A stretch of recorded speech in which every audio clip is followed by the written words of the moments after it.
In 1975, a Kodak engineer invented the digital camera. In 2012, the digital camera killed Kodak. What can we learn from this? Nothing. We're going to do it again. Welcome to Burn Rate, the only channel where billion-dollar companies die of self-inflicted wounds and we laugh about it.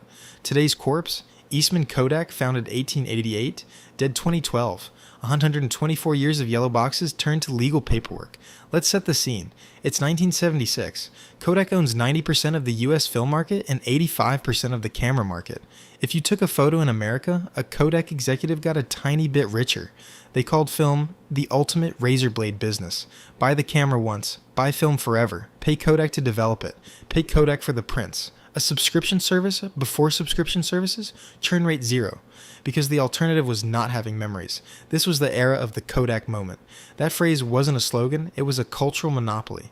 Birthdays, weddings, first steps, graduations, every emotionally significant second of American life was legally required to be captured on Kodak film. They didn't sell a product, they sold the medium of memory itself.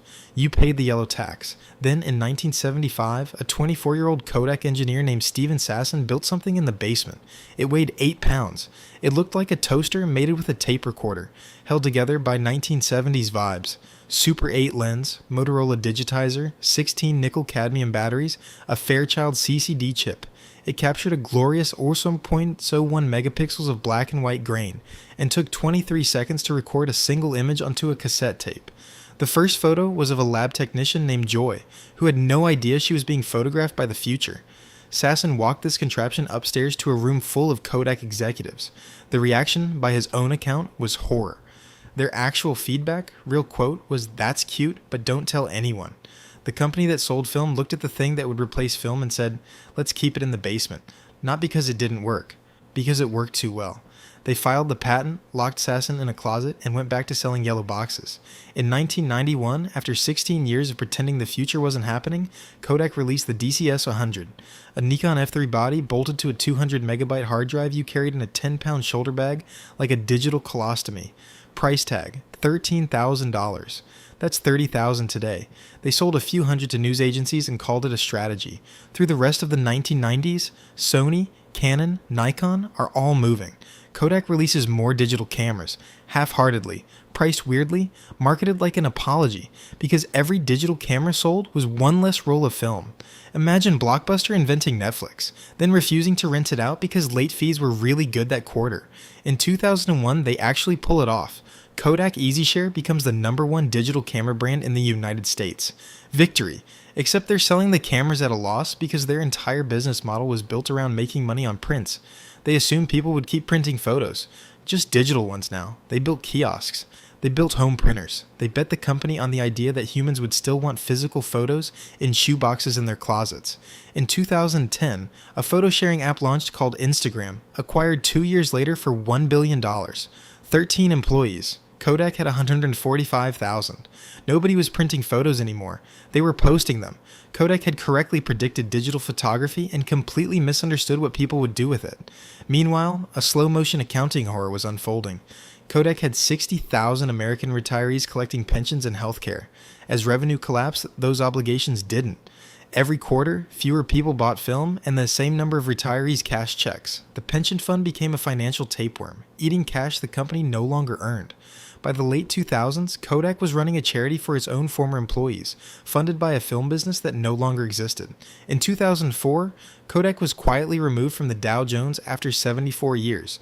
By January 19th, 2012, Chapter 11, Bankruptcy. The company that invented the future filed paperwork to stop existing in the present. To pay the bills, Kodak auctioned off 1,100 digital imaging patents. Apple, Google, Samsung, Microsoft, RIM, every tech company eating Kodak's lunch lined up to buy the silverware. Final price, $527 million. Analysts had estimated the portfolio was worth between $2 and $3 billion. Kodak got roughly a quarter of that. Even at the funeral, they undersold. From $31 billion in 1997 to about $300 million today. A 99% haircut. But wait, it gets weirder. In July 2020, mid-pandemic, the Trump administration announced a $765 million federal loan to Kodak to manufacture pharmaceutical ingredients. Yes, the camera company, pivoting to generic drugs. The announcement leaked a day early. The stock went from $2 to $60 in 2 trading days. Market cap briefly hit $2 billion.